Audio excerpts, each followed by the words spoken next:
Nina besililo nina benkashana kamenzi eyaphuza umlaza ngameva ngibingelele ezweni. Lo ukhuluma njengamanje uphathiswa uMfokantuli. Njengoba nazi nje nani ingane zakwethu kuthiwa kulezi imini ukuthi kutrenda indaba kaba uGugu Dlamini okuthiwa nguyena owaboshwa ngo-2009 oboshelwa icala le-rape angalenzanga. Sekuvele omunye ubufakazi futhi komakhelwane abakhelene nabo ukuthi kahle kahle baba uGugu Dlamini leli cala akalazi ngempela akalenzanga. So ngane zakwethu ngiyocela ukuthi emva kwenkulumo le engizonilelisa yona njengamanje ni-like, ni-comment, ni-share, ni-subscribe futhi ngokunjalo.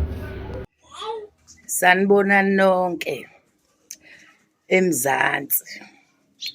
Ngithi angiphawule ngoGugu lo velayo enkundleni zokuxhumana boshelwa ukuthi ureyphile ingane kadadewabo engazange ayireyiphe. uNtuzi unecala phambi kaNkulunkulu ngoba unonto omdala namhlanje ekufanele ukuthi ingane wakhuluma naye, ingane ayisho ebantwini ithi akazangithinta umalume. Ngaze ngambiza ngelinye ilanga ngathi, Ntuzu, ngizwa kuthiwa umfowenu kuthiwa hamba nomsayinela, kungani ungayi ukosayina? Igama lakhe lathini? Wathi ayikho into engingayenza ngoba mina obhuti onkankanka nomJ ibona kufanele ukuthi bahambe bayokhuluma bona bathule. Ngathi mina wena ngoba unina wengane kungani ungayi ukokhuluma emaphoyiseni? Wathi kwathiwa unonto meseneminyaka ewu-15 akahambe ayozikhulumela. Ngathi usemdala unonto, uhamba okhuluma ukosho ukuthi nangu uNtuzu uze nononto ukuze adedele uGugu, ngoba uGugu angiyikholwa ngiqala lento ukuthi umntwana udlwengulile ngoba ubeyingane ephila njengey'ngane zonke engingakaze ngiyibone kuthiwa inentombi. Ubekholwa lo mntwana, yikholwa leli engikhuluma ngalo. Waqala eZayoni, waphuma eZayoni wangena eWisile. Intshumayelo kuleya ngane, ukuthandaza okukuleya ngane kubo bengingathandazwa, kodwa iyona eyaphuma yakwazi ukuthi ibiyikholwa phakathi kwekhaya. uNtuzi wayithatha wayifaka ejele ngoba ephethwe umona, ingane isebenza. Wathathwa zonke iy'mpahla zayo, ngisho imibhede ithengile, kade isebenza ema-orintshini efemini. Waqedwa lapho wangamnaka umfowabo ngemikhuba yakhe. Le ngane uma ingaphuma angifisi mina ukuthi ihambe kubo ngoba kubo ngeke isayiphila leya mpilo ekade ilaphaya, ngoba angayibulala, mhlawumbe angayidlisa uphoyizeni ngoba unenhliziyo ebolile.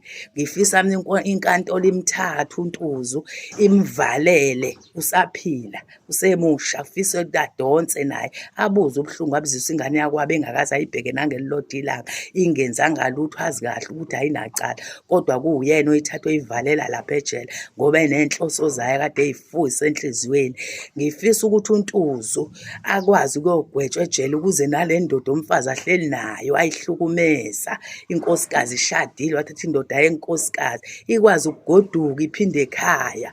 Usonta amanyala ayikho into ayisontayo, usonta ePostoli nje ayikho into ayisontayo. Unenhliziyo embi ngoba ukwazi ukuthi omunye umfazi angakwazi ukuhlala nendoda akondlelwe iy'ngane, kondlelwe yena, adle imali yakhe. Uyise uyahlupheka, akakwazi ngisho ukuthatha isidwedwe sikayise asiwashe ethiwa intombazane uyedwa egcekeni. Urabishi nje wentombazane ongeke uze uyazi ukuthi uzoyibala uthini empilweni. Ngiyaxolisa ukusho lelo gama, intukuthelo engaphakathi ngoba inhliziyo yami yayilokhu ibalisa iminyaka ngale ngane, ngoba ngiyayazi ukuthi kwakuyingane ephilayo, ingane engeke uyizwe ithi nxa, eyazi ukukhuleka kuphela. Inhliziyo yami ibuhlungu ngoba bengilokhu ngibalisa ngithi uNkulunkulu uzamkhumbula uGugu ngelinye ilanga ngokukhuleka kwakho. Mfana wami uphumile namhlanje, uzophuma, kodwa ngifisa ukuthi ngabe uGugu ayohlala. Ngifisa ukuthi uNkulunkulu uma ngabe khona abamxhasayo athole indawo kwenye indawo lezokwazi ukuhlala khona, abe nokuthula empilweni yakhe, akwazi uyobheka uyise ukwazi ukubhanda indlu ngezandla, azimisele indlu ngoba efuna indawo yokukhosela ahlale ekhona umntwana wakhe ambukela angenzi lutho, athathe ukuthi yena uzodla imali. Mebona impesheni wayedla imali kayise engenandaba noyise, uyise ehlupheka engenalutho, uyise ekhona ey'ntombazane. Ngiyabonga Ntuzu, uNkulunkulu uyaphendula ekugcineni. Uyabona incwadi kaMshumayeli wesithathu okwesithathu ithi konke kunesikhathi. Sesifikile isikhathi namhlanje sokuthi uGugu akhululwe, kodwa wena kufanele uyongena phakathi ejele ubuze ubuhlungu omzwise ebona iminyaka engaka engakaze enze lutho kwena ngenxa yenhliziyo embi onayo, ongayazi ukuthi wawunenhliziyo embi nje kwakwenze njani. Ngifisa ukuthi umthetho udlale indawo yayo, uGugu athole indawo lezi ahlala khona, athole ukuphumula, ngoba uGugu umuntu oyikholo, angeke ayiphile leya mpilo eseyiphilwa lapha. Ngisho ubaba wakhe ngiyabonga mezophuma esaphila ambone umntanakhe, yize naye ubaba wakhe umbone ukuthi uphatheke kabi, kodwa ayikho into azayenza ngoba uyikhehla mdala ugugile, kodwa uNtuza ukhona, unesibindi sokuthatha ingane yakho abayibophe ayivalele ejele ngento ayazi kahle ukuthi unembezo yamudla. Namhlanje uNkulunkulu uphendulile-ke ukuthi kuze kulunge izinto, akuvele iqiniso ngoGugu. Ngiyabonga kubo bonke abakhulumile nabayisukumele lento ukuthi ingane izikhulunywe, isukuma umhlaba wonke ukuze ingane ithole ukukhululeka, ngoba sasingazi ukuthi sizoyikhipha kanjani, sizoyisiza kanjani. Ngiyabonga.